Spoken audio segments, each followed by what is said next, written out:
Hi friends, RK Kembhavi YouTube channel ನ ವಿಶೇಷ ವಿಡಿಯೋಗಳು ತಮಗೆ ಆತ್ಮೀಯ ಸ್ವಾಗತ. ಸ್ನೇಹಿತರೆ, ರಾಜ್ಯ ಸರ್ಕಾರದ ಕಡೆಯಿಂದ ಟ್ರ್ಯಾಕ್ಟರ್, ಟ್ಯಾಕ್ಸಿ, ಗೂಡ್ಸ್ ವಾಹನಗಳನ್ನ ಖರೀದಿಸಲು ಉಚಿತವಾಗಿ ರೂಪಾಯಿ 4 ಲಕ್ಷ ಸಹಾಯಧನವನ್ನ ಪಡೆಯಲು ಅರ್ಜಿಯನ್ನ ಆಹ್ವಾನ ಮಾಡಲಾಗಿದೆ. ಈ ವರ್ಷದ ಅಂದ್ರೆ 2026ರ ಅರ್ಜಿಗಳು ಪ್ರಾರಂಭವಾಗಿದ್ದಾವೆ. ಹಾಗಾದ್ರೆ ನೀವು ಕೂಡ ಟ್ಯಾಕ್ಸಿ, ಟ್ರ್ಯಾಕ್ಟರ್ ಅಥವಾ ಗೂಡ್ಸ್ ವಾಹನವನ್ನ ಖರೀದಿ ಮಾಡಬೇಕಂತ ಅನ್ಕೊಂಡಿದ್ರೆ ಯಾವ ರೀತಿಯಾಗಿ ಈ ಒಂದು ಯೋಜನೆಗೆ ನೀವು ಅರ್ಜಿಯನ್ನ ಸಲ್ಲಿಸಬೇಕು, ಅರ್ಜಿಯನ್ನ ಸಲ್ಲಿಸಬೇಕಾದ್ರೆ ಏನೆಲ್ಲ ಅರ್ಹತೆಗಳು ಇದಾವೆ, ಹಾಗೆ ದಾಖಲಾತಿಗಳು ಏನೇನು ಬೇಕು ಎಂಬುದರ ಬಗ್ಗೆ ಕಂಪ್ಲೀಟ್ ಮಾಹಿತಿನ ಈ ಒಂದು ವಿಡಿಯೋದಲ್ಲಿ ನಾನು ನಿಮಗೆ ತಿಳಿಸಿಕೊಡ್ತಾ ಇದ್ದೀನಿ. ಹಾಗಾದ್ರೆ ಬನ್ನಿ ಫ್ರೆಂಡ್ಸ್, ವಿಡಿಯೋನ ಶುರು ಮಾಡೋಣ.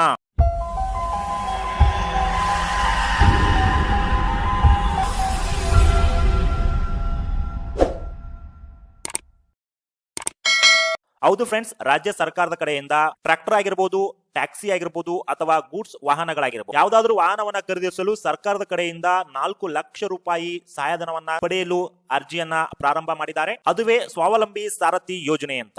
ಸ್ವಾವಲಂಬಿ ಸಾರಥಿ ಯೋಜನೆ ಮೂಲಕ ರೂಪಾಯಿ 4 ಲಕ್ಷ ರೂಪಾಯಿಗಳನ್ನ ಸಹಾಯಧನವನ್ನ ಪಡಿಬಹುದಾಗಿದೆ. ಇದು ಉಚಿತವಾಗಿರುತ್ತೆ. ಯಾವುದೇ ರೀತಿಯಾಗಿ ನೀವು ವಾಪಸ್ ಈ ಹಣವನ್ನ ಕೊಡುವಂತಿಲ್ಲ. ಹಾಗಾದ್ರೆ ಯಾವೆಲ್ಲ ವಾಹನಗಳಿಗೆ ಈ ಒಂದು ಯೋಜನೆಯ ಲಾಭವನ್ನು ಪಡಿಬಹುದಪ್ಪ ಅಂತಂದ್ರೆ, ಸರಕು ಸಾಗಾಣಿಕೆ ವಾಹನಗಳಾಗಿರಬಹುದು, ಸಾರಿಗೆ ವಾಹನ ಆಗಿರಬಹುದು, ಟ್ರ್ಯಾಕ್ಟರ್ ಮತ್ತು ಇನ್ನಿತರೆ ವ್ಯಾಪಾರ ಉದ್ದೇಶಗಳಿಗೆ ಈ ಒಂದು ಸಹಾಯಧನವನ್ನ ನೀಡಲಾಗ್ತಾ ಇದೆ. ಯಾವ ರೀತಿಯಾಗಿ ನಿಮಗೆ ಸಹಾಯಧನವನ್ನ ನೀಡ್ತಾರಪ್ಪ ಅಂತಂದ್ರೆ, ಗರಿಷ್ಠವಾಗಿ 4 ಲಕ್ಷ ರೂಪಾಯಿ ಸಹಾಯಧನವನ್ನ ನೀಡ್ತಾರೆ, ಅಥವಾ ಆ ಘಟಕದ ವೆಚ್ಚದಲ್ಲಿ 70% ಅಂದ್ರೆ 70% ಅಷ್ಟು ನಿಮಗೆ ಒಂದು ಸಹಾಯಧನ ಅಥವಾ ಸಬ್ಸಿಡಿಯನ್ನ ಈ ಒಂದು ಯೋಜನೆ ಮೂಲಕ ಪಡಿಬಹುದಾಗಿದೆ. ಹಾಗಾದ್ರೆ ಈ ಒಂದು ಯೋಜನೆಗೆ ಅರ್ಜಿ ಸಲ್ಲಿಸುವುದು ಹೇಗೆ, ದಾಖಲಾತಿಗಳು ಏನೇನು ಬೇಕು, ಅರ್ಹತೆಗಳು ಏನೇನು ಬೇಕು ಅಂತ ನೋಡುವುದಾದ್ರೆ, ಫ್ರೆಂಡ್ಸ್, ಮೊದಲಿಗೆ ಈ ಒಂದು ಯೋಜನೆಗೆ ಸಾಮಾನ್ಯ ಅರ್ಹತೆಗಳು ಏನಂದ್ರೆ, ಅರ್ಜಿದಾರರು ಪರಿಶಿಷ್ಟ ಪಂಗಡಕ್ಕೆ ಸೇರಿರಬೇಕಾಗುತ್ತೆ. ಹೌದು ಫ್ರೆಂಡ್ಸ್, ಸ್ವಾವಲಂಬಿ ಸಾರಥಿ ಯೋಜನೆ 4 ಲಕ್ಷ ರೂಪಾಯಿ ಸಹಾಯಧನ ಪಡಲಿಕ್ಕೆ ಸದ್ಯಕ್ಕೆ ಮಾತ್ರ ಪರಿಶಿಷ್ಟ ಪಂಗಡದ ವರ್ಗಕ್ಕೆ ಸೇರಿರುವಂತಹ ಅಭ್ಯರ್ಥಿಗಳಿಗೆ ಅಥವಾ ಅರ್ಜಿದಾರರಿಗೆ ಈ ಒಂದು ಆನ್ಲೈನ್ ಮೂಲಕ ಅರ್ಜಿಯನ್ನು ಕರೆದಿದ್ದಾರೆ. ಎರಡನೇ ಅರ್ಹತೆ ಏನಪ್ಪಾ ಅಂತಂದ್ರೆ, ಅರ್ಜಿದಾರರ ಕುಟುಂಬದ ವಾರ್ಷಿಕ ವರಮಾನ ಆದಾಯ ಎಷ್ಟಿರಬೇಕಂದ್ರೆ, ಅಂದ್ರೆ ಗ್ರಾಮೀಣ ಪ್ರದೇಶದಲ್ಲಿ ಇದ್ರೆ 1,50,000 ರೂಪಾಯಿಗಿಂತ ಒಳಗಿರಬೇಕು. ಹಾಗೆ ನಗರ ಪ್ರದೇಶದಲ್ಲಿ ಏನಾದರೂ ಇದ್ರೆ ನೀವು 2 ಲಕ್ಷಕ್ಕಿಂತ ಒಳಗಡೆ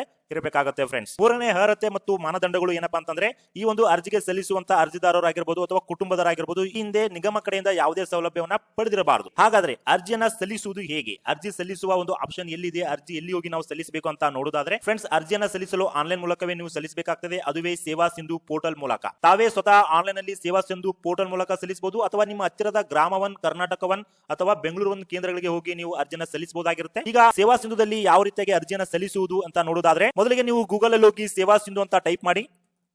ಸೇವಾ ಸಿಂಧು ಅಂತ ಟೈಪ್ ಮಾಡಿದಾಗ ನಿಮಗೆ ಈ ರೀತಿ ಒಂದು ಅಫಿಷಿಯಲ್ ವೆಬ್ಸೈಟ್ ಬರುತ್ತೆ.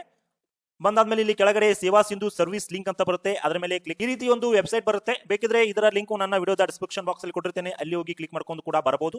ಬಂದಾದ್ಮೇಲೆ ನಿಮ್ಮ ಹತ್ರ ಒಂದು ಸೇವಾ ಸಿಂಧು ಅಕೌಂಟ್ ಬೇಕಾಗುತ್ತೆ. ಅಕೌಂಟ್ ಇಲ್ಲ ಅಂತಂದ್ರೆ ನೀವು ರಿಜಿಸ್ಟ್ರೇಷನ್ ಮಾಡ್ಕೋಬಹುದು. ಇಲ್ಲಿ ನ್ಯೂ ರಿಜಿಸ್ಟ್ರೇಷನ್ ಅಂತ ಒಂದು ಆಪ್ಷನ್ ಇದೆ, ಅಲ್ಲಿ ಹೋಗಿ ಕ್ಲಿಕ್ ಮಾಡ್ಕೊಂಡು ಆಧಾರ್ ಕಾರ್ಡ್ ಮೂಲಕ ನೀವು ಈಸಿಯಾಗಿ ರಿಜಿಸ್ಟ್ರೇಷನ್ ಅನ್ನ ಮಾಡ್ಕೋಬಹುದು. ಒಂದು ವೇಳೆ ನಿಮ್ಮ ಹತ್ರ ಸೇವಾ ಸಿಂಧು ಲಾಗಿನ್ ಇತ್ತು ಅಂದ್ರೆ, ಇಲ್ಲಿ ನಿಮ್ಮ ಯೂಸರ್ ಐಡಿ ಅಥವಾ ಮೊಬೈಲ್ ನಂಬರ್ ಮತ್ತೆ OTP ಅಥವಾ ಪಾಸ್ವರ್ಡ್ ಅನ್ನು ಹಾಕಿ ನೀವು ಈ ಒಂದು ಲಾಗಿನ್ ಅನ್ನ ಮಾಡ್ಕೋಬೇಕಾಗ್ತದೆ. ನೀವು ಲಾಗಿನ್ ಆಗುವಾಗ ಸ್ವಲ್ಪ ಟೈಮ್ ತಗೊಳುತ್ತೆ, ವೇಟ್ ಮಾಡಬೇಕು. ವೇಟ್ ಮಾಡಿದ್ಮೇಲೆ ನಿಮಗೆ ಈ ರೀತಿಯಾಗಿ ಒಂದು ಡ್ಯಾಶ್ ಬೋರ್ಡ್ ಬರುತ್ತೆ. ಇಲ್ಲಿ ನೋಡ್ತಿರಬಹುದು, ಸೇವಾ ಸಿಂಧು ಸರ್ವಿಸ್ ಪ್ಲಸ್ ಒಂದು ಡ್ಯಾಶ್ ಬೋರ್ಡ್ ಬರುತ್ತೆ. ನಂತರ ಇಲ್ಲಿ ಕಾರ್ನರ್ ಅಲ್ಲಿ ಅಪ್ಲೈ ಫಾರ್ ಸರ್ವಿಸ್ ಅಂತ ಒಂದು ಆಪ್ಷನ್ ಇದೆ, ಅದರ ಮೇಲೆ ಕ್ಲಿಕ್ ಮಾಡ್ಕೊಂಡು ವ್ಯೂ ಆಲ್ ಅವೈಲೇಬಲ್ ಸರ್ವಿಸಸ್ ಅನ್ನೋ ಆಪ್ಷನ್ ಮೇಲೆ ಕ್ಲಿಕ್ ಮಾಡ್ಕೊಳ್ಳಿ. ಕ್ಲಿಕ್ ಮಾಡ್ಕೊಂಡಾದ್ಮೇಲೆ ಇಲ್ಲಿ ಫ್ರೆಂಡ್ಸ್ ಒಂದು ಸರ್ಚ್ ಬಾಕ್ಸ್ ಇದೆ ನೋಡಿ, ಇಲ್ಲಿ ತೋರಿಸ್ತಾ ಇದೀನಿ. ಇಲ್ಲಿ ನಿಮಗೆ ಸ್ವಾವಲಂಬಿ ಅಂತ ಟೈಪ್ ಮಾಡಿ. ಸ್ವಾವಲಂಬಿ ಅಂತ ಟೈಪ್ ಮಾಡಿದಾಗ ಇಲ್ಲಿ ನಿಮಗೆ ಎರಡನೇ ಆಪ್ಷನ್ ಸ್ವಾವಲಂಬಿ ಸಾರಥಿ ಸ್ಕೀಮ್ 4 lakhs ಅಂತ ಬರುತ್ತೆ. ಈ ಒಂದು ಅಪ್ಲಿಕೇಶನ್ ಮೇಲೆ ಕ್ಲಿಕ್ ಮಾಡಬೇಕು ಅಥವಾ ಸರ್ವಿಸ್ ಮೇಲೆ ಕ್ಲಿಕ್ ಮಾಡಬೇಕು.